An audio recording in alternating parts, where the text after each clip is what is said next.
Students, जो हम last topic पढ़ रहे थे उसके अंदर हम थर्मल प्रॉपर्टीज के ऊपर जो चैप्टर चल रहा था हमारा, उसमें हमने थर्मल और टेम्परेचर से रिलेटेड कुछ बेसिक चीजें सीख ली थी और उसके बाद में हमने थर्मल एक्सपेंशन पढ़ा था। देखो बच्चों, थर्मल एक्सपेंशन और उसके डेरिवेशन, 3 टाइप के डेरिवेशन मैंने करवा दिया था, है ना। कौन कौन सा? लेंथ के लिए, एरिया के लिए और वॉल्यूम के लिए, वॉल्यूमेट्रिक चेंजेस के लिए। इन चीजों के लिए हमने ये सारी चीजें पढ़ ली थी। तो विदाउट एनी टाइम वेस्ट हम आगे टॉपिक पे चलते हैं कि थर्मल एक्सपेंशन के बाद में अब हमारा जो है एप्लीकेशंस आएगा कि इसका यूज कहाँ कहाँ देख सकते हैं या फिर हम डेली लाइफ में कहाँ कहाँ इसके यूजेस देखते हैं। ओके बच्चों, ठीक है। तो चलो नेक्स्ट चलते हैं हम। इसका सबसे पहला एग्जाम्पल यहाँ पे, सबसे पहला एग्जाम्पल या सबसे पहला यूज इसका change in time period of the simple pendulum. देखो, जो सिंपल पेंडुलम होता है उसका आपको टाइम पीरियड का फॉर्मूला पता होना चाहिए कि जो भी एक पेंडुलम होता है ना आपका ऐसा, ठीक है, तो उसके टाइम पीरियड का फॉर्मूला होता है T equal to 2 pi root of L upon G. ये जी ग्रेविटी कांस्टेंट अपना ग्रेविटी एक्सेलरेशन, और एल आपकी जो इसकी बॉब की लेंथ होती है, इसकी पेंडुलम की जो लेंथ होती है वो होती है, ठीक है। और ये इसका टाइम पीरियड का फॉर्मूला होता है अपना, ठीक है। 1 मीटर का कोई टाइम पीरियड का फॉर्मूला है तो उसका जो टाइमिंग आता है ऐसे इधर से इधर जाने का वो 2 सेकंड होता है, ध्यान रखना। ओके, लेकिन 1 मीटर का होना चाहिए। यदि 1 सेकंड करना है तो इसका मतलब उसकी लेंथ आधा करना पड़ेगा अपने को। चलो आओ, लगभग, ठीक है। तो इसमें देखो, इसमें एक्चुअल में होता क्या है, जब गर्मियां होती है या फिर विंटर्स होती है ना, तो पेंडुलम में इसमें क्या होता है, इसकी लेंथ में कुछ ना कुछ इंक्रीमेंट आ जाता है, ठीक है। कुछ ना कुछ इंक्रीमेंट आने से क्या होता है बच्चों, इसमें कुछ ना कुछ इंक्रीमेंट आने से क्या होता है कि इसकी जो लेंथ में ना कुछ ना कुछ चेंजेस आया ना, वो चेंजेस आया तो कितना आया और कितना परसेंट आया उसका, है ना। तो वो चीजें हम पता करते हैं इसके अंदर। बेसिकली कहने का मतलब है, मान लीजिए एक सिंपल पेंडुलम है, कोई घड़ी है, उसका एक पेंडुलम है, वो इधर उधर रोटेट हो रहा है। और लेकिन विंटर्स के टाइम या फिर समर के टाइम, गर्मियों के टाइम क्या होता है कि उसकी जो पेंडुलम की जो लेंथ होती है ना, ऐसे मान लो ये पेंडुलम है, पेंडुलम की इसकी जो लेंथ है उसमें थोड़ा सा इंक्रीमेंट आ गया, ठीक है, इंक्रीज हो गई उसकी लेंथ। तो क्या होगा, इंक्रीज लेंथ इंक्रीज होने से क्या होता है, टाइम पीरियड में कुछ ना कुछ लॉसेज आएगा, या तो गेन होगा या फिर लॉस होएगा। तो लेंथ बढ़ने से क्या होता है, टेम्परेचर बढ़ने से लेंथ बढ़ती है, लेंथ बढ़ने से आपका टेम्परेचर, ये जो टाइम है वो इंक्रीज हो जाता है। वो इंक्रीज हो जाता है, इसका मतलब क्या, जो आपकी जो पेंडुलम की जो ये है, जो पेंडुलम है वो स्लोली मूव होता है, ध्यान रखना, क्योंकि टाइम पीरियड बढ़ गया, इसका मतलब टाइम को एडजस्ट करना पड़ेगा, इसका मतलब घड़ी आपकी स्लो चलती है। और इसका उल्टा विंटर्स में जो लेंथ है वो क्या होती है, जब टेम्परेचर कम होता है, टेम्परेचर कम होने से आपकी जो लेंथ है वो कम हो जाती है, लेंथ कम होने से आपका टाइम पीरियड कम हो जाता है, टाइम पीरियड कम होने की वजह से इसका मतलब उस टाइम आपकी जो वॉल है या फिर वॉल वॉच है या फिर आपकी जो भी वॉच है, कोई भी घड़ी है, उसमें क्या होता है, टाइम पीरियड, टाइम ओ जो घड़ी है वो फास्ट हो जाती है, ध्यान रखना, टाइम पीरियड घट जाता है इसमें। समझ गए? तो ऐसे बेसिकली इनका यूजेस देखा जाता है हमें। तो ये इसके एप्लीकेशन है, ध्यान रखना। जैसे मैं इसका वो चेंजेस देखूँ कि कितना चेंजेस आया टाइम में, वो चेंजेस देखना है मुझे, है ना। तो बहुत ही हल्का सा, हल्के से चेंजेस को मैंने बेसिक मैथ्स में सिखाया था, कैसे करना है अपने को, डेरिवेटिव करके, मतलब डिफरेंशियल करके, है ना। तो इसका डिफरेंशियल करूं मैं, तो देखो इसका डिफरेंशियल के लिए मैं ऐसे लिख सकता हूँ, डी टी इक्वल्स टू 2 पाई आपका कांस्टेंट है, रूट में ये है आपका रूट जीबी, ये रूट जीबी आपका कांस्टेंट है। तो बच्चा कौन सा, 1/2, इस रूट ऑफ एल का क्या हो जाएगा, 1/2 एल और 1/2 ऐसा कुछ आएगा ना हमारा इसका, ठीक है, रूट ऑफ L/2 ऐसा, ठीक है। तो ध्यान रखना, इसका जब डिफरेंशिएट वगैरह करोगे तो ये आएगा, इसका ध्यान रखना, 1/2, मतलब 1/2 आ जाएगा, इसका रूट में आ जाएगा, वो 1/2 टाइम्स आता है, ठीक है। तो इसको हम ऐसे लिख सकते हैं कि डेल्टा टी इक्वल्स टू वही 2 पाई, ये मतलब ऐसे लिख सकते हैं हम, 2 pi root of L upon G और 1/2 टाइम्स, ठीक है। तो अब है यहाँ पे हम डेल्टा टी, और यहाँ पे वापस जिसका हमने किया ना उसका वापस डीएल, वापस इसको टी मान के हमने डिफ्रेंशिएट किया तो डीएल वापस, तो इसको डेल्टा एल लिख सकते हैं हम ऐसे। तो इसका जब डिफ्रेंशिएट वगैरह ऐसे करके हम निकाल सकते हैं, तो इसको क्या लिखेंगे देखो इसको क्या लिखेंगे, देखो इसको और इसका इसका डिवाइड कर दो, ये एक इक्वेशन, ये एक दूसरी इक्वेशन, है ना। तो यहाँ पे डेल्टा टी अपॉन टी का जो रेशियो आता है वो आता है 1/2, और बाकी सारे कांस्टेंट वगैरह कट जाते हैं, डेल्टा एल अपॉन एल आता है, ठीक है। तो ये रेशियो बनता है इन दोनों से, इक्वेशन से। तो ये डेल्टा टी क्या है, यहाँ पे कुछ चेंजेस को दिखा रहा है ना। तो डेल्टा टी का एक फॉर्मूला लिख सकते हैं, या फिर अभी देखो रुक जाओ, अभी फॉर्मूला बाद में बनाते हैं। अब आपने देखा होगा एक्सपेंशन में डेल्टा एल अपॉन एल, क्या हम ये देखे हैं एल इक्वल्स टू, या फिर डेल्टा एल अपॉन एल को ऐसा बोल सकते हैं क्या, delta L upon L into of alpha equals to, या फिर डेल्टा टी इक्वल्स टू क्या होता था, अल्फा होता था, है ना।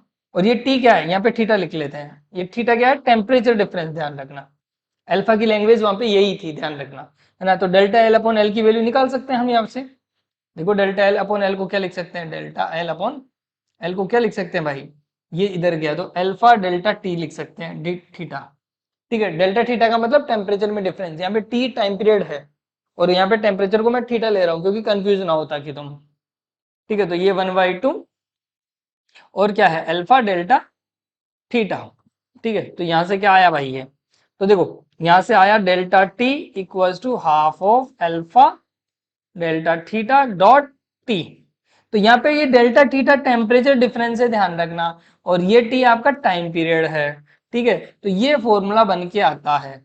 तो इससे हम निकाल सकते हैं कि किसी भी लेंथ वगैरह में या टेम्परेचर की वजह से कोई चेंजेस आता है ना, तो इसमें हम डेल्टा टी बता सकते हैं कि भाई डेल्टा टी में कितना डिफरेंस आया, ध्यान रखना, ठीक है। जैसे कि ये फॉर्मूला आप देख रहे हो कि एक एक दिन के अंदर कितना टाइम लॉस होता है या कितना टाइम गेन होता है। लॉस कब होगा, जब आपके जब आपकी ये गर्मियां वगैरह ऐसा कुछ रहेगी, सर्दियां रहेगी तो लॉस होएगा, और गेन कब होएगा, मतलब स्लो कब चलेगा, गेन कब होगा वो, ठीक है। तो इसके अंदर ये देखो एक चीज आपको, वही यहाँ पे देखो, यहाँ पे डेल्टा टी का क्या लिखा हुआ है, डेल्टा टी इक्वल्स टू हमें पता है 1/2 alpha delta T delta theta into T.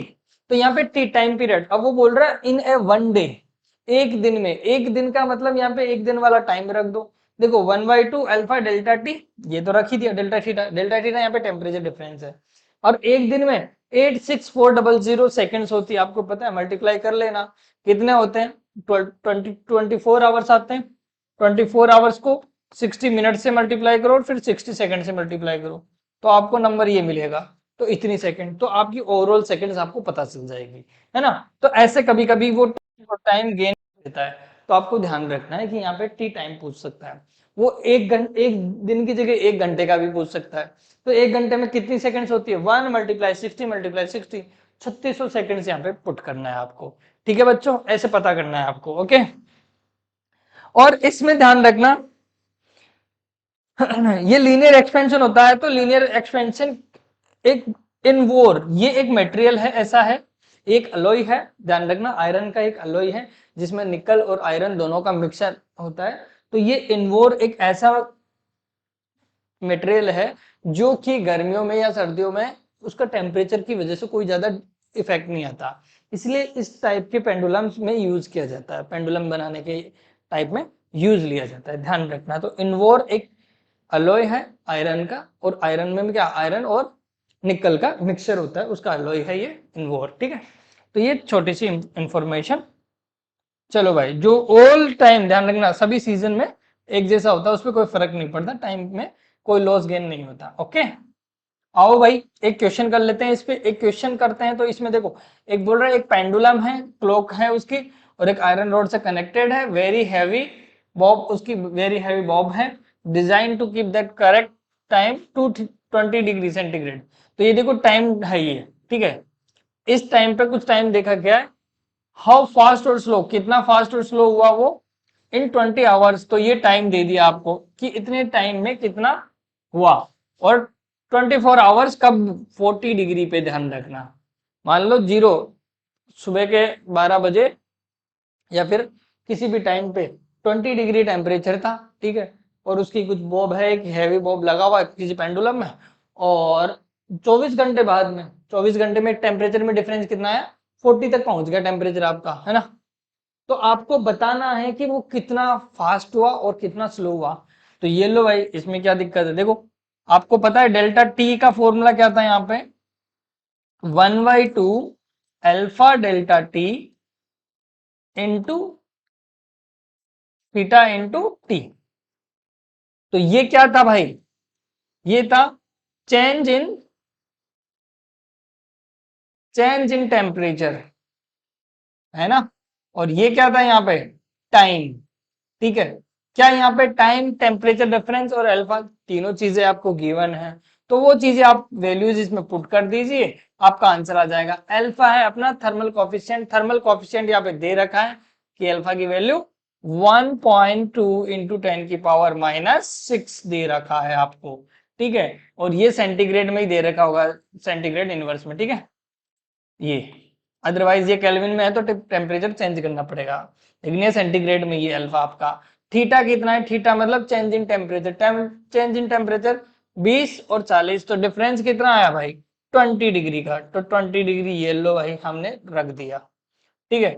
फिर बाद में कितना आया टाइम, टाइम देखो कितना 24 आवर्स, 24 आवर्स की बात हो रही है तो 24 इंटू 60 इंटू 60, है ना, टाइम सेकंड्स में पता चल जाएगा। इस इक्वेशन में पुट करना और आपको सोल्व करना है, आपको पता चल जाएगा कि ये कितना चेंजेस हुआ है इसमें, ओके। तो ऐसे सिंपल सिंपल क्वेश्चंस आएंगे तो उनको आप कर सकते हो, जैसे ये 2 से कितना गया 12, ठीक है। 1.2 को इसको ऐसे लिख सकते हो, माइनस का 7, 10 का डिवाइड 10 का मल्टीप्लाई, एक 7 बढ़ा दिया, ठीक है। 12 12 144 144, अब ये इनको मल्टीप्लाई करना है आपको, अभी वैसे आ रहा था 8600 ऐसा कुछ, तो इनको करके एक आंसर आएगा आपका, किस में आएगा, सेकंड्स में आएगा, कि इतना चेंज इन टेम्प इसमें आएगा टाइम में। तो ये ध्यान रखना टाइम को बता रहा है ये, ठीक है, कि टाइम में इंक्रीमेंट हुआ या लॉस हुआ। कर सकते हो ना ऐसे क्वेश्चन। चलो भाई, बेसिक बेसिक क्वेश्चंस आपको पता होने चाहिए। अब आता है एक्सपेंशन ऑफ आइसोट्रोपिक। आइसोट्रोपिक में लास्ट वाले टॉपिक में, लास्ट वाली क्लास में मैंने बताया था कि आइसोट्रोपिक जो ऑब्जेक्ट्स होते हैं हमारे वो कैसे होते हैं। ऐसे वाले ऑब्जेक्ट जो है ना एक्सपेंड इक्वली करते हैं, जैसे इक्वली का मतलब उनका जो कोफिशिएंट होता है वो इक्वल होता है।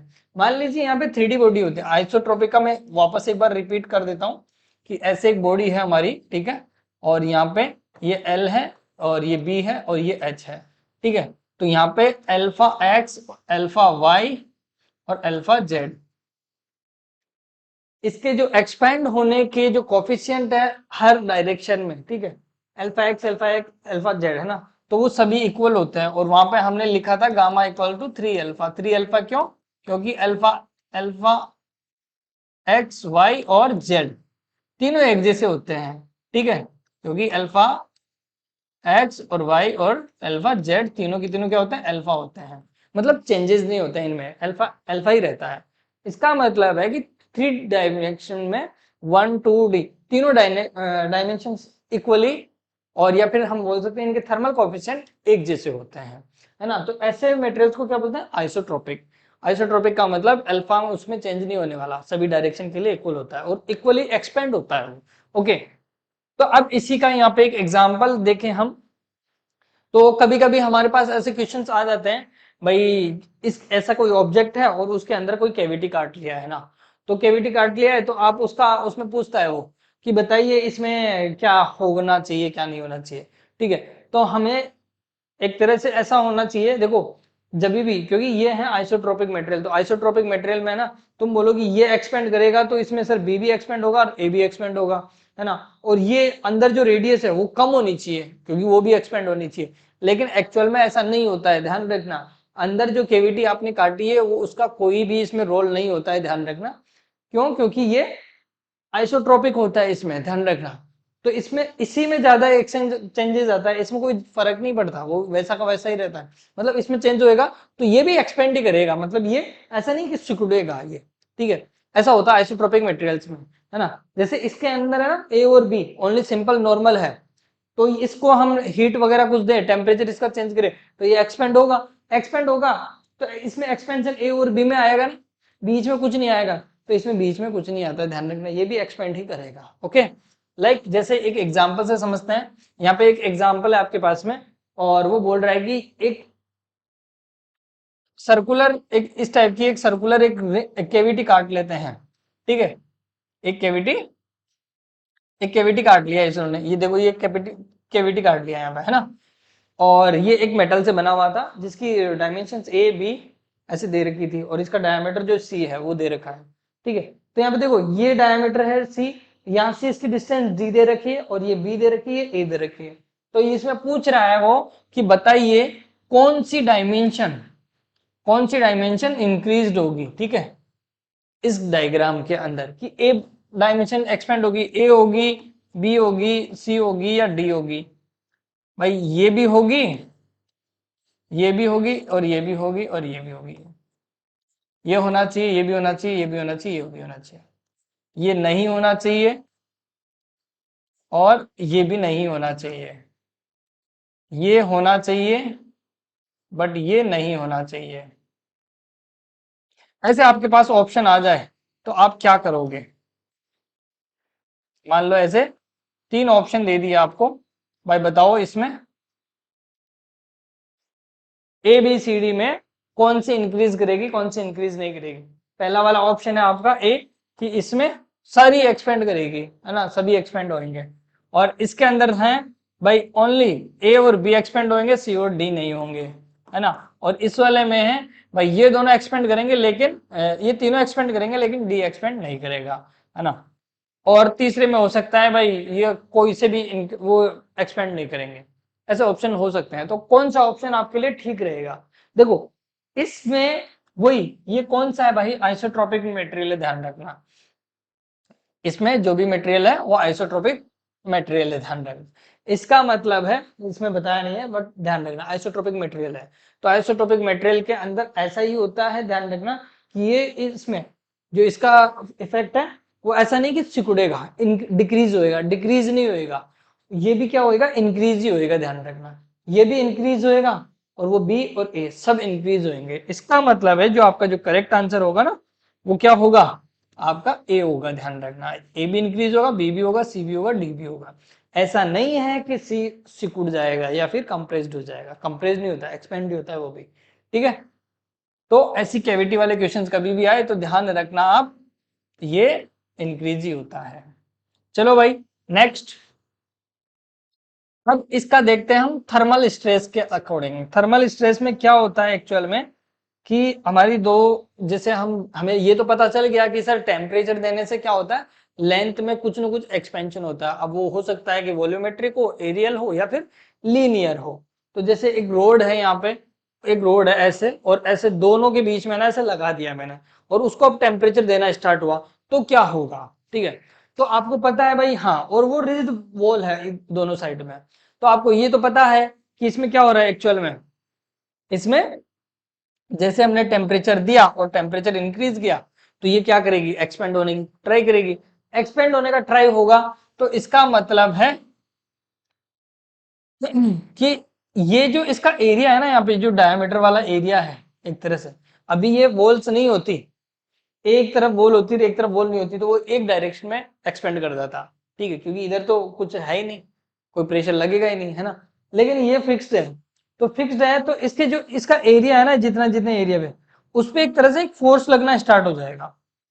थर्मल एक्सपेंड क्या करेगा, वो एक्सपेंड करने की कोशिश करेगा।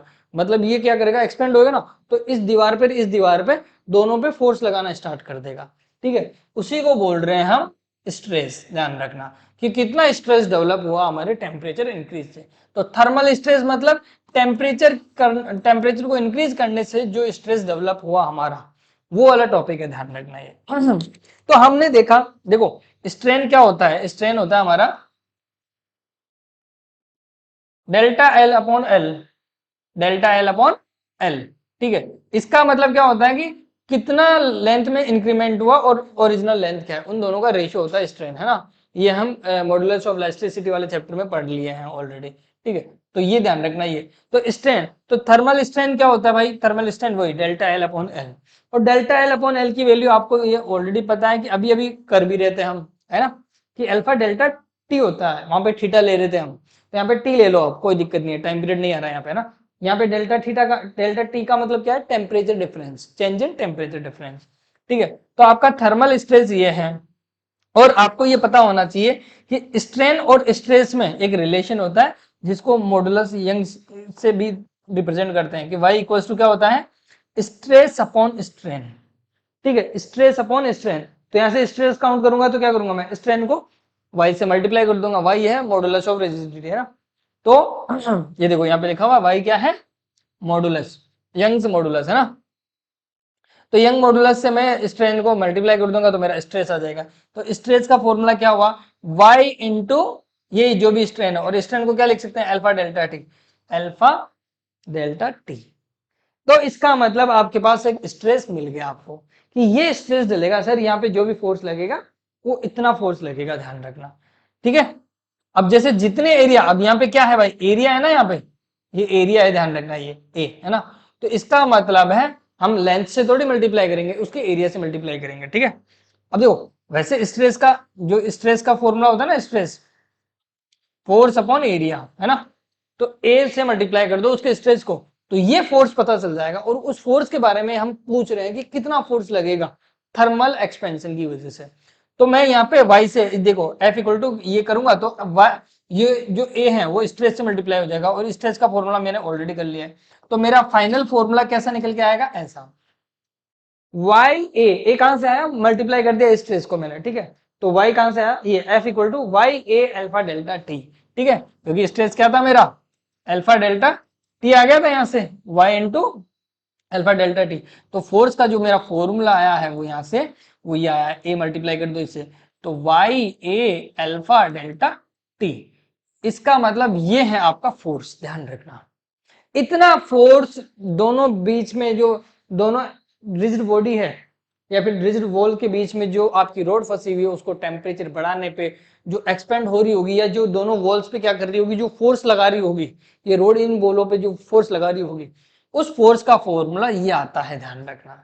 ओके, तो बेसिक क्लियर होना चाहिए आपका भाई। अच्छा, इतना ज्यादा फोर्स लगा रही है इस रोड पे, रिजिडली रोड है, ध्यान रखना, रिजिडली फिक्स रोड है, तो उन रोड पे जो फोर्स लग रहा है, फोर्स ऑन द सपोर्ट है ना, तो वो इतना लग रहा होगा, वाई ए अल्फा डेल्टा टी, ध्यान रखना, इसको याद रखना है आपको। ओके, और यहाँ पे एक छोटा सा वर्ड और लिखा हुआ है, फ्री एक्सपेंशन। फ्री एक्सपेंशन का मतलब है, मान लीजिए कोई सरफेस है और वहां पे इस टाइप से कोई रोड रखी हुई है, रोड रखी हुई है, और यहाँ पे हमने टेम्परेचर इसमें बढ़ाया, टेम्परेचर बढ़ाया तो लेंथ में कुछ ना कुछ तो इंक्रीमेंट आएगा ही, लेंथ बढ़ेगी ना, टेम्परेचर बढ़ाएंगे तो लेंथ में कुछ ना कुछ इंक्रीमेंट तो आएगा ही। अब लेंथ में कुछ ना कुछ इंक्रीमेंट आया, इसका मतलब है यहाँ पे ये इसमें इंक्रीमेंट आया, इलोंगेट हुई, तो ध्यान रखना यहाँ पे कोई फोर्स नहीं लगा रही होती, क्यों, क्योंकि यहाँ पे रिजिड नहीं है, ये किसी के बीच में फिक्स नहीं है, फ्री एक्सपेंड हो रही है ये, तो इसमें तो कोई फोर्स वगैरह कुछ लगेगा ही नहीं, ना ये जमीन पे लगाएगी, ठीक है। तो यहाँ पे जो भी फोर्स है जीरो रहेगा, क्यों, क्योंकि यहाँ पे कोई भी स्ट्रेस डेवलप नहीं हो रहा है, तो स्ट्रेस डेवलप हो ही नहीं रहा तो फोर्स भी नहीं लगेगा। ओके, तो ये होगा फ्री एक्सपेंशन के अंदर आपका। ओके, तो ये चीज भी ध्यान रखना और ये चीज भी ध्यान रखना, ये आपका इंपॉर्टेंट फॉर्मूला जो आपको ध्यान रखना है। ओके बच्चों, चलो नेक्स्ट। अब इसका एप्लीकेशन आता है बायोमेटेरिकल स्ट्रिप। अब देखो इस टाइप की कुछ स्ट्रिप है, इनको मैं समझाता हूं अभी क्या है। देखो कई जगह आपने देखा होगा, जैसे ऑटोमेटिकली प्रेस आती है ना, प्रेस, प्रेस जानते हो, स्त्री प्रेस, जिसको कपड़ों पे प्रेस वगैरह करते हैं, वाले प्रेस, ठीक है। तो उसमें एक्चुअल में क्या होता है, वो कोई बोलते हैं ऑटोमेटेड है, ये गर्म होती है और फिर थोड़ी देर बाद में अपने आप ही मतलब बंद हो जाती है। तो उसमें एक्चुअल में क्या होता है, जो उसकी प्रेस के पत्ते वगैरह होते हैं और उसके ऊपर और पत्ते होते हैं, फिर वहां पे एक इलेक्ट्रिक सर्किट लगा होता है। तो वो क्या होता है कि जैसे ही मतलब थोड़ी ज्यादा गर्म हो जाती है, तो वहां पे है ना दो टाइप की ऐसे स्ट्रिप लगी होती है ना, एक मेटेलिक और एक दूसरी और स्ट्रिप होती है, ठीक है। तो ये क्या करती है कि जैसे टेम्परेचर थोड़ा ज्यादा हुआ, जैसे टेम्परेचर थोड़ा ज्यादा हुआ, तो ये क्या करती है, टेम्परेचर गेन करके ऐसे बेंडिंग होना स्टार्ट कर देती है। बेंडिंग होना स्टार्ट कर देती है तो मतलब वहां पे एक मतलब करंट का सर्किट रहता है, तो उससे पहले टच रहता है, और जैसे ही वहां पे टेम्परेचर थोड़ा ज्यादा हुआ तो वो है ना बेंड होना स्टार्ट कर देती है और वो ऊपर हो जाती है, ऊपर होते ही कनेक्शन कट और वो नॉर्मल होना स्टार्ट हो जाती है, वहां पे ठंडा होना स्टार्ट हो जाती है। अब जैसे ही ठंडा होगी फिर वापस वो अपनी शेप में आ जाएगी वापस, और फिर वो वापस टच हो जाएगी, ठीक है, और फिर इलेक्ट्रिसिटी जाएगी और फिर प्रेस वापस गर्म होना स्टार्ट हो जाएगी। ये इसका बायोमेटेलिक का सबसे बेस्ट एग्जांपल है आपका, ठीक है, समझने के लिए। तो इसका मतलब है इसमें ऐसा कुछ होता है, इसमें ऐसा कुछ ना कुछ तो होता है कि ये बेंडिंग हो जाती है, ठीक है। तो बायोमेटेलिक में ध्यान रखना दो टाइप की स्ट्रिप्स होती है, दो, ठीक है, और क्या इक्वल लेंथ की होती है, बट ध्यान रखना क्या डिफरेंट मटेरियल की होती है। डिफरेंट मटेरियल का मतलब है उनका जो थर्मल कॉफिशिएंट है ना, वो अलग होएगा, जो अल्फा होगा वो अलग होएगा, और इन दोनों को एक साथ जोड़ दिया जाता है, उसी को बायमेटेलिक स्ट्रिप बोलते हैं। We can be use the thermostatic और ब्रेक और मेक ए इलेक्ट्रिक कनेक्शन, जो मैंने अभी अभी आपको बताया कि इसका में जो इलेक्ट्रिक कनेक्शन है वो बनाने और तोड़ने के काम में लिया जाता है। ठीक है, तो ऐसा होता है, देखो एक स्ट्रिप होती है एकदम इक्वल लेंथ की, दो अलग अलग मटेरियल की होती है, इसका मतलब दोनों का अल्फा अलग अलग होता है। ठीक है, जब हीट करते हैं इसमें, ठीक है, हीट करते हैं या फिर कोल्ड करते हैं ना, तो हीट करने से क्या होता है, ये वाला जो ये वाली जो जो वो है, ये वाली जो स्ट्रिप है वो बेंड होना स्टार्ट हो जाती है, तो ये बेंड होती है तो इसके साथ साथ ये भी बेंड हो जाती है। ठीक है, ऐसा, और टाइमिंग मतलब ये यदि टेम्परेचर कम करे तो ये ऐसा इसमें भी हो सकता है, मतलब बेंडिंग इधर भी हो सकती है और उधर भी हो सकती है, वो डिपेंड करेगा उन पे अल्फा पे। ठीक है, तो अल्फा अलग अलग अल्फा के मेटल की यूज करते हैं, उसीलिए बायो मेटेलिक स्ट्रिप बोलते हैं इनको। समझ गए ना, इतना ही था रोल इसके अंदर। ठीक है, तो इसमें टेम्परेचर अलग अलग टेम्परेचर है तो अलग अलग टाइम पे होगी, मतलब मान लो ये 100 डिग्री पे ही एक्सपेंड होना स्टार्ट हो जाती है, लेकिन इस पे तो 100 डिग्री पे कोई फर्क ही नहीं पड़ रहा, इसका मतलब है ये 100 पे क्या होगी, फिर एक्सपेंड तो होगी ना कहीं ना कहीं, तो ये क्या होती है, बेंड होना स्टार्ट हो जाती है, इनकी बेंडिंग स्टार्ट हो जाती है। समझ गए, तो ऐसे यूज है, आपको ध्यान रखना है छोटे छोटे यूजेस। अब आता है भाई, यहाँ से आपका जो बेसिक वगैरह है वो सब खत्म, अब जो एक्चुअल चीजें वो स्टार्ट होने वाली है। ठीक है, तो ये है आपका मैकेनिकल इक्विवेलेंट ऑफ हीट, जो हम बोलते हैं ना, अरे सर कुछ मतलब खाने पीने से हमें एनर्जी मिल जाती है, और एनर्जी फिर हम कुछ ना कुछ काम करते हैं तो उसमें यूज हो जाती है ना, तो एक तरह से हमने कहीं ना कहीं वर्क के बारे में पढ़ा हुआ है, वर्क एनर्जी के बारे में पढ़ा हुआ है, और हमने कहीं ना कहीं थोड़ा बहुत इसमें सीखा कि कुछ टेम्परेचर की चीज होती है, टेम्परेचर से मतलब कुछ कुछ अलग चीजें होती है ना, वो भी चीजें हमने देखी, लीनियर थर्मल एक्सपेंशन होता है, टेम्परेचर की वजह से कुछ ना कुछ चेंजेस हो रहा है, तो वहां पे क्या हो रही है, हीट जनरेट हो रही है, और हीट को मैंने पहले स्टार्टिंग में बताया था कि हीट क्या है, एनर्जी है ना, तो एनर्जी, अतः इसका मतलब नॉर्मल एनर्जी जो हम जूल वगैरह में काउंट करते हैं, और इधर हीट है सर वो भी एनर्जी है, तो इन दोनों के बीच में कोई रिलेशन है क्या, कोई ब्रिज है क्या, बिल्कुल है, तो उसी को बोलेंगे मैकेनिकल इक्विवेलेंट हीट, एक तरह से जो ओनली नॉर्मल जूल वगैरह होता है और कैलोरी वगैरह होता है, इनके बीच में रिलेशन को दिखाएगा मैकेनिकल इक्विवेलेंट हीट। मान लीजिए मैं एक ऐसे एक पेडस्टल लूं, ठीक है, और यहाँ पे एक पेडेस्टल लूं, ठीक है, और पेडेस्टल में मैं खुद खड़ा हो जाता हूँ इसको, या फिर कोई एक बच्चा खड़ा है यहाँ पे पेडेस्टल को पकड़ के, और इस पेडल में इस पेडल देता जा रहा है, वो सरकी वगैरह होती है, चेन वगैरह होती है, और पेडेस्टल पे मतलब पैर रखता जा रहा है और नीचे जाता जा रहा है, उसकी वजह से क्या हो रहा है, यहाँ पे हीट जनरेट हो रही है, हीट जनरेट होने से यहाँ पे वाटर है ना, जो भी आसपास आसपास का वाटर वगैरह है ना, वो क्या है, हीटअप होता जा रहा है। ठीक है, तो इसका मतलब इसने काम किया कुछ ना कुछ, ठीक है, इसने कुछ ना कुछ काम किया, और काम करने से क्या हुआ, इसमें जो इसका एनवायरमेंट है वो क्या हुआ, हीटअप होना स्टार्ट हुआ, इसका मतलब क्या हुआ, मैंने कुछ वर्क किया, वो किस में कन्वर्ट हुआ, हीट में, मतलब जो मेरी एनर्जी थी, जो भी मैंने मैकेनिकल वर्क किया वो किस में कन्वर्ट हो गया, हीट में, है ना, तो वही चीज होती है, ध्यान रखना।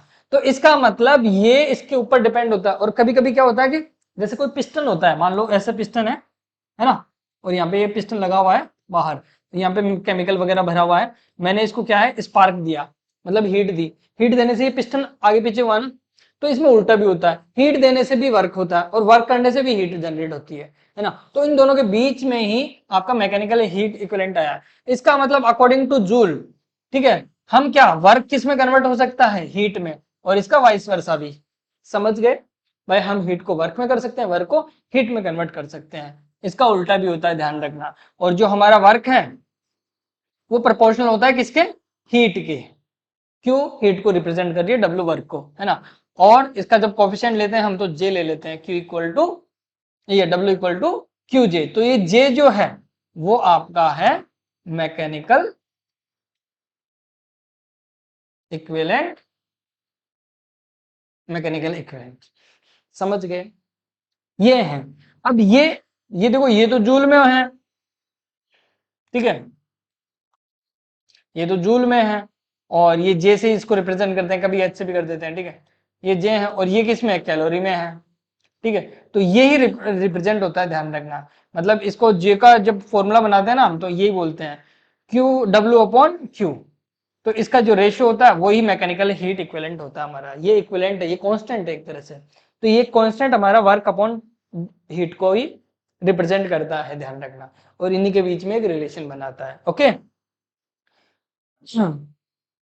तो ध्यान रखना ये वाली चीज आपको पता होनी चाहिए कि ये जे इक्विवेलेंट कितना आया। जैसे कभी कभी इस टाइप के भी क्वेश्चंस आ जाते हैं, भाई मान लो मैंने 70 जूल मैंने हीट मुझे प्रोड्यूस करना है, तो बताओ मुझे कितना वर्क की कितनी की रिक्वायरमेंट होगी। तो इनके बीच में एक कोफिशिएंट आता है, एक रिलेशन होता है, उनको याद रखना है आपको, ठीक है। जैसे ये यहाँ पे लिखा हुआ है W must be in joule और Q must be in calorie, ध्यान रखना ये इसकी प्रैक्टिकल यूनिट्स है आपको, है ना। और मैंने लास्ट लेक्चर में या स्टार्टिंग में मैंने बताया भी था कि हीट की डेफिनेशन आपको पता है कि हाई टेम्परेचर से लोअर टेम्परेचर की तरफ जो एनर्जी का फ्लो होता है उसी को हीट बोलते हैं, है ना। और इसकी प्रैक्टिकल यूनिट कैलोरी होती है, वहां पे बोला था मैंने, है ना।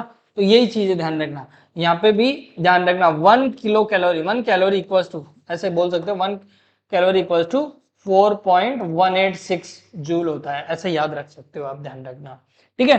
तो ये चीज आपको, छोटी छोटी चीजें आपको बेसिक पता होना चाहिए अभी। चलो भाई नेक्स्ट देखते हैं। अब देखो यहाँ पे है एक्चुअल में स्पेसिफिक हीट। हीट के बारे में तो आप ऑलरेडी जानते हो कि हीट क्या है ना। स्पेसिफिक हीट और हीट कैपेसिटी, हम दो तो यहाँ पे छोटे छोटे टॉपिक्स है वो लेते हैं। हीट पता है ना आपको, हीट बेसिकली कुछ नहीं, हाई टेम्परेचर से लो टेम्परेचर की तरफ जो हमारा एनर्जी का मूवमेंट होता है या फिर मूव होती है या ट्रांसफर होती है आपकी एनर्जी, वही हीट है। हीट यहाँ पे हीट को किस में लेते हैं, कैलोरी में लेते हैं, है ना। जूल में भी ले सकते हैं, जूल और कैलोरी के बीच में रिलेशन हो गया 4.18 वाला, आपको मैंने बता दिया है ना। और वही आपका मैकेनिकल इक्विवेलेंट से ही निकल के आता है, ध्यान रखना। ओके, तो देखो यहाँ पे स्पेसिफिक, पहले स्पेसिफिक हीट पढ़ते हैं कि स्पेसिफिक हीट क्या है। स्पेसिफिक हीट एक तरह से amount of heat required to the change of the temperature of unit mass substance by 1 degree और 1 kelvin is called specific heat. इसका कहने का मतलब क्या है, इसका कहने का मतलब यही है कि हमारे एक किसी भी यूनिट मास में, मतलब मान लो 1 kg हो गया, है ना, कि 1 kg को या फिर 1 ग्राम मान लो कि 1 ग्राम मास में या फिर 1 ग्राम कोई भी सब्सटेंस है, उसका यदि 1 डिग्री टेम्परेचर हम इंक्रीज करने के लिए जितनी हीट की रिक्वायरमेंट है, फिर से बोल रहा हूं, यदि 1 ग्राम या एक मोल हो गया या 1 kg हो गया, ठीक है, यदि यूनिट मास होना चाहिए अपना, है ना, तो 1 kg या 1 ग्राम को एक ग्राम मान लो, 1 ग्राम को 1 डिग्री सेंटीग्रेड हो या केल्विन हो, 1 डिग्री, सिर्फ 1 डिग्री बढ़ाने के लिए जितनी हीट की रिक्वायरमेंट होती है वो आपकी क्या होती है, स्पेसिफिक हीट होती है। समझ गए? इसका मतलब क्या है, ये देखो इस फॉर्मूले से देख सकते हो तुम।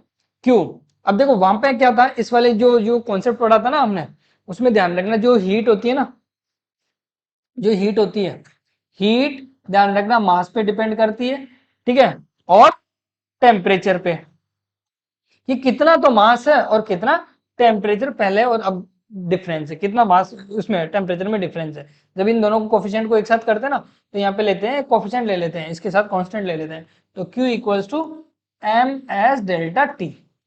ये हमारा हीट का फॉर्मूला आता है, एम एस डेल्टा टी। तो एम क्या है, मास है, और एस क्या है, स्पेसिफिक हीट, जो अभी मैं पढ़ा ही रहा हूँ, ठीक है। डेल्टा टी टेम्परेचर डिफरेंस है, क्यू क्या है, हीट है, जो किसमें, कैलोरी में। ओके, ये बेसिक चीज ध्यान रखना है आपको।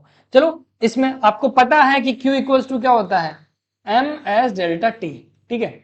तो यहां से इस स्पेसिफिक हीट का फॉर्मूला बना सकते हो तुम, कि देखो S equals to Q upon M delta T. इसका मतलब क्या है भाई, इसका मतलब यह है कि पर यूनिट मास में यदि टेम्परेचर डिफरेंस 1 सेंटीग्रेड और 1 केल्विन हो, तो 1 केल्विन या 1 सेंटीग्रेड से यदि हमें उसका टेम्परेचर इंक्रीज करना है, तो जो उसका मास है, वो मास सब्सटेंस कुछ भी पर यूनिट मास हो, तो उतनी हीट की रिक्वायरमेंट है हमारी, ये हीट, ठीक है। मतलब किसी भी सब्सटेंस का 1 डिग्री टेम्परेचर बढ़ाने के लिए जितनी हीट की रिक्वायरमेंट होती है वो क्या होती है, आपकी स्पेसिफिक हीट। इस फॉर्मूले से भी आप डेफिनेशन बना सकते हो, ध्यान रखना है, S equal to Q upon M S M delta T. Mass है यहाँ पे, और ये डेल्टा टी टेम्परेचर डिफरेंस है। क्यों क्या है आपका? हीट है। किस में है? कैलोरी में। जूल में भी लिख सकते हो। ओके, स्पेसिफिक हीट की डेफिनेशन कंप्लीट है आपकी, आपको ध्यान रखना है। अब इसी में कुछ टाइप्स देख सकेंगे, स्पेसिफिक हीट के भी कुछ टाइप्स से ध्यान रखना। दो टाइप आएंगे अपने, देखो कौन कौन से। अच्छा, इसमें कुछ रिलेशंस वगैरह देख लेते हैं हम लोग, पहले यूनिट्स वगैरह और भी कुछ देख लेते हैं कि एस, एस का ना जो स्मॉल एस बोल दो या एस बोल दो, है ना, वो देखो एक तो वाटर के लिए याद रखना क्योंकि ये बार बार में क्वेश्चन में आता है, और एक किसके लिए? आइस के लिए, ठीक है, और एक स्टीम के लिए। वाटर, आइस, स्टीम, तीनों के लिए स्पेसिफिक हीट आपको याद रखनी है। किस किस में? किलो कैलोरी, या फिर मतलब जो भी कैलोरी पर ग्राम है, या फिर अपना किलो कैलोरी पर सेंटीग्रेड है, या फिर जूल में। या तो कैलोरी वाले में याद रखना है या फिर जूल वाले में याद रखना है। आओ तो इसका कुछ देख लेते हैं। पहले देखो, जो स्पेसिफिक हीट है उसकी एसआई यूनिट हमारी जूल पर केजी केल्विन। अभी मैंने बोला ना कि केजी भी ले सकते हो, एक ग्राम भी ले सकते हो, है ना, तो वही जूल पर केजी, एम के एसआई यूनिट के अकॉर्डिंग जूल ले रहे हो तो यहाँ पे केजी ले लेना, मेरे अकॉर्डिंग बोल रहा हूँ। जूल है तो यहाँ पे केजी होना चाहिए, और केल्विन होना चाहिए, सेंटीग्रेड नहीं केल्विन होना चाहिए। ठीक है, ये चीज ध्यान रखना। सीजीएस यूनिट, सीजीएस यूनिट में कैलोरी पर ग्राम सेंटीग्रेड, सेंटीग्रेड सीजीएस में ही लेना आपने को, जब भी ग्राम की बात हो या फिर जब भी कैलोरी की बात हो तो सेंटीग्रेड में रखना आपने को। तो ये दोनों यूनिट आपको याद रखनी है। सीजीएस में क्या होगा? कैलोरी, वही एनर्जी, और ये आपका सब्सटेंस, और ये आपका टेम्परेचर, है ना। और एमकेएस में या फिर एसआई यूनिट में, एसआई यूनिट में जूल पर केजी केल्विन। ये दोनों यूनिट आपको ध्यान रखनी है भाई। किसकी है ये? एस की, स्पेसिफिक हीट की। ओके, अब यहाँ पे मैं बोलूंगी स्पेसिफिक हीट ऑफ वाटर, तो वाटर के लिए देखो क्या है स्पेसिफिक हीट, क्या है यहाँ पे 1 कैलोरी पर ग्राम सेंटीग्रेड, या फिर 1 कैलोरी पर ग्राम केल्विन, या ऐसे बोल सकते हो 1 किलो कैलोरी पर केजी केल्विन, या फिर 4200 जूल पर केजी केल्विन। ये आपको याद रखना है, अकॉर्डिंग टू क्वेश्चन हमें अप्लाई करना है। कभी वन भी करेंगे, कभी ये वन भी कर सकते हैं, कभी इसमें वन, या फिर जूल में आएगा, ये याद रखो ऐसे डायरेक्ट, या जूल में आएगा तो 4200 से याद रखना है अपने को। ओके, इसके अलावा स्टीम के लिए भी याद रखना है, स्टीम और आइस के लिए सिमिलर है, 1/2, यहाँ पे 1/2, यहाँ पे 1/2, यहाँ पे 1/2, यहाँ पे अलग आ जाएगी, ध्यान रखना। ये देखो 1/2, ये वाली यूनिट आएगी आपकी, ठीक है, तो यहाँ पे 1/2 रहेगा, और यहाँ पे ये इसका आधा कर दो तो ये आ जाएगा 2100। तो ध्यान रखना आइस के लिए 1/2। ओके, तो ऐसी चीजें होती है। ठीक है, अब देखो ये अभी मैंने बताया कि Q इक्वल्स टू, ये इसकी यूनिट्स वगैरह है, ठीक है, ये आपकी क्या है? यूनिट वगैरह है, ठीक है। तो ये ध्यान रखना, ये कभी भी स्टेट को चेंज नहीं करती भाई, ठीक है। when a substance does not under the change of the state, liquid remains liquid or solid remains solid or gas remains gas, ठीक है, then amount of the heat required to the rise the temperature of the mass m of the substance by the amount of the delta t temperature difference is q equal to ms delta t। जो मैं अभी बात बता रहा था आपको, ध्यान रखना, यदि टेम्परेचर डिफरेंस से, यदि स्टेट, ये देखो यहाँ पे लिखा हुआ है साफ साफ, change of the state doesn't undergo A change of the mass. इसका मतलब है कि हम जो टेम्परेचर बढ़ा रहे हैं, यदि हम टेम्परेचर बढ़ा रहे हैं, तो ये जो स्पेसिफिक हीट के बारे में पढ़ रहे हैं ना, ये वो हीट है जो है ना स्टेट चेंज नहीं करेगा। मतलब ऐसा नहीं है कि आपका लिक्विड से आपका सॉलिड में कन्वर्ट कर दिया, या फिर सॉलिड से लिक्विड में कन्वर्ट कर दिया, या लिक्विड से आपका गैस में कन्वर्ट कर दिया, तो ये स्टेट को चेंज करने के लिए रिस्पॉन्सिबल नहीं है। ये स्पेसिफिक हीट वही है जो कि आपका जो सब्सटेंस है, जो मास है, उसका टेम्परेचर इंक्रीज कर सकती है, ठीक है। तो वो एनर्जी है, ये ध्यान रखना। जो एनर्जी को किस तरीके से लिखेंगे? Q equal to M S delta T. अभी मैं बताऊंगा यहाँ पे लेटेंट हीट के नाम से एक टॉपिक आएगा अपना, फिर वो जो हीट होगी ना, वो अपनी स्टेट चेंज करना, मतलब फेज चेंज करने में काम में आएगी, ठीक है। यहाँ पे हीट भी दो तरीके की पढ़ेंगे हम, ठीक है। तो ये स्पेसिफिक हीट वही है, सिर्फ सब्सटेंस का टेम्परेचर बढ़ाने के लिए। ओके, ये दिमाग में क्लियर रखना अपने को अभी पहले से, है ना। तो स्पेसिफिक हीट पढ़ रहे हैं अभी, ठीक है। हीट कैपेसिटी और हीट कैपेसिटी भी नहीं पढ़े अभी, स्पेसिफिक हीट पढ़ रहे हैं। स्पेसिफिक हीट में भी नॉर्मल चीज पढ़े हम कि कोई भी सब्सटेंस का यदि टेम्परेचर 1 डिग्री से बढ़ाने के लिए जितनी हीट की रिक्वायरमेंट होती है वो आपकी स्पेसिफिक हीट है। ओके, फिर उसमें हम कुछ इसकी यूनिट्स देखे हैं। यूनिट के बाद में हमें पता है कि वाटर के लिए और स्टीम आइस के लिए याद रखना है। तो वाटर के लिए ध्यान रखना 1111 और यदि जूल पर केजी केल्विन में चाहिए तो 4200 और इसमें भी ऐसा है 1/2 कैलोरी पर ग्राम सेंटीग्रेड 1 किलो कैलोरी पर ग्राम केल्विन या 1/2 बोलना है सबकी जगह 1/2 ठीक है। तो यहाँ पे सभी में 1/2 आएगा, ध्यान रखना। और जब जूल पर केजी केल्विन की बात आए तो उसका आधा कर लेना, मतलब 2100 ये आएगा। ओके, ऐसा करना है। और ये सिर्फ और सिर्फ क्या, ये फेज चेंज नहीं करती है, ध्यान रखना, स्टेट चेंज नहीं करेगी। लिक्विड का लिक्विड में रहेगा, सॉलिड का सॉलिड में रहेगा, ठीक है। तो ये अमाउंट ओनली आपका सब्सटेंस करती है, ये कितना आपका मास चेंज करती है, ध्यान रखना। टेम्परेचर में मतलब मास का टेम्परेचर राइज करने में जो रिक्वायर्ड हीट होती है वो होती है। और इसका फॉर्मूला ध्यान रखना आपको, Q = ms delta T। Okay, मोटी मोटी ये बात है आपकी, ठीक है। This specific heat can be molar और ग्राम। तो ये देखो मोलर और ग्राम में भी हो सकती है, मतलब इसी के मैं बोल रहा था ना अभी 2 टाइप हो रहेंगे, है ना। तो इसके भी टाइप हो सकते हैं, स्पेसिफिक हीट के टाइप बता रहा हूं मैं। Okay, molar specific heat, molar specific heat देखो 2 टाइप की हीट के बारे में बताऊंगा फटाफट।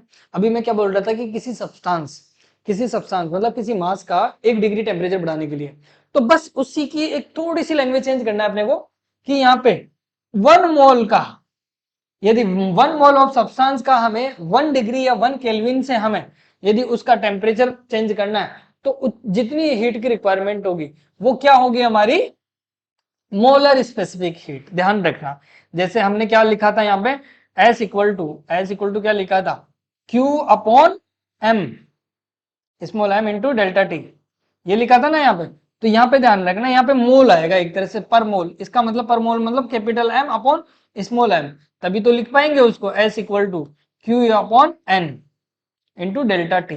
तो यहाँ पे ये क्या है, पर मोल, ठीक है। एक मोल का टेम्परेचर 1 डिग्री या 1 केल्विन बढ़ाने के लिए जितनी हीट की रिक्वायरमेंट है उसको क्या बोलेंगे, स्पेसिफिक हीट या फिर मोलर स्पेसिफिक हीट। ध्यान रखना, तो एस मोल से इसको रिप्रेजेंट करते हैं। ओके, तो सिर्फ डिफरेंस इतना सा है कि एक मोल का टेम्परेचर बढ़ाने के लिए जितनी हीट की रिक्वायरमेंट होती है उसको मोलर स्पेसिफिक हीट बोलते हैं। सिर्फ नाम चेंज है, बाकी इस छोटे से वर्ड से समझ जाना हो, ठीक है। इसकी भी यूनिट वही रहेगी, देखो जूल पर मोल केजी, अब यहाँ पे केजी आ रहा था ना, यहाँ पे मोल आने लग जाएगा।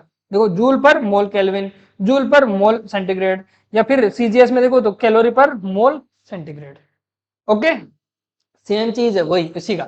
अब इसी का दूसरा पार्ट भी यही देख लो यहीं साथ के साथ कि ग्राम आ जाए ना तो क्या करना है आपको, ये देखो, अच्छा 1 मिनट, ये देखो ग्राम, तो ग्राम में ग्राम स्पेसिफिक हीट आ जाए, एस ग्राम लिखा हुआ है तो वही है। इसका मतलब वहां पे 1 केजी की बात हो रही थी, नॉर्मल स्पेसिफिक हीट की बात कर रही थी, तो यहाँ पे क्या होगा 1 ग्राम ऑफ सब्सटेंस को 1 डिग्री से बढ़ाने के लिए, 1 डिग्री या 1 केल्विन से बढ़ाने के लिए जितनी हीट की रिक्वायरमेंट होती है या फिर जितनी कैपेसिटी होती है हीट की, है ना, उसी को क्या बोलते हैं भाई, ग्राम स्पेसिफिक हीट। इसका मतलब अभी मैं क्या लिखूंगा यहाँ पे, वही एस इक्वल टू एस ग्राम, ठीक है, इक्वल टू यहाँ पे क्या था, क्यू था, Q upon M delta T. तो यहाँ पे ये जो मास है वो किस में रखेंगे, हम ग्राम में रखेंगे, समझ गए, बस वही हीट है। तो इसका मतलब ये आपकी स्पेसिफिक हीट हो गई, किसके लिए, ग्राम के लिए, ग्राम स्पेसिफिक हीट। सेम है, स्पेसिफिक हीट समझ गए तो मोलर स्पेसिफिक हीट या फिर ग्राम स्पेसिफिक हीट समझ जाओगे, ठीक है। अच्छा, उनके बीच में रिलेशन भी देख लो भाई, क्योंकि Q इक्वल टू हमें पता है एम एस ग्राम डेल्टा टी बोल सकते हैं, और Q इक्वल टू हम ये भी बोल देंगे म्यू है या फिर N ले लो यहाँ पे, ठीक है, मोल हम N लिए हैं यहाँ पे, तो N S mole specific heat for molar के लिए डेल्टा टी, है ना। तो यहाँ से इन दोनों को इक्वेट करेंगे तो देखो यहाँ पे डेल्टा टी खत्म हो जाएगा, तो M S gram equal to N mole ले रहे हैं ना, एन तो एन एस मोल, ठीक है। अब मोल को क्या लिख सकते हो, मोल को पता है आप क्या लिखते हो, एम अपॉन कैपिटल एम, है ना, मास अपॉन मोलर मास, है ना, ये लिखते हो मोल को, मोल का कॉन्सेप्ट के अकॉर्डिंग। तो यहाँ पे M upon M W into S mole लिख सकते हैं, ठीक है। यहाँ पे एम से एम भी कट गया अपना, तो क्या आया भाई, S mole equal to M W S gram, इसका मतलब स्पेसिफिक हीट किसके लिए, मोल के लिए, molar specific heat equals to molar mass multiply gram specific heat. समझ गए? तो ये एक रिलेशन आता है, इसमें ध्यान रखना, जो हम दोनों टॉपिक पढ़े उनका एक रिलेशन है। ठीक है बच्चों, इसके आगे अब हम नेक्स्ट क्लास में देखेंगे, ये बेसिक था, ये आपका क्लियर हो गया। अब इसके आगे हम क्वेश्चंस देखेंगे इसके कि इससे रिलेटेड कैसे कैसे क्वेश्चन आते हैं, या फिर फेज चेंज होने वाली चीज भी देखेंगे, लेटेंट हीट, और इसमें एक टॉपिक है ना अपना हीट कैपेसिटी, वो भी देखेंगे हम। ओके, यहाँ तक आपका क्लियर है और यहाँ तक कर लेना बच्चों। ओके, थैंक यू बच्चों।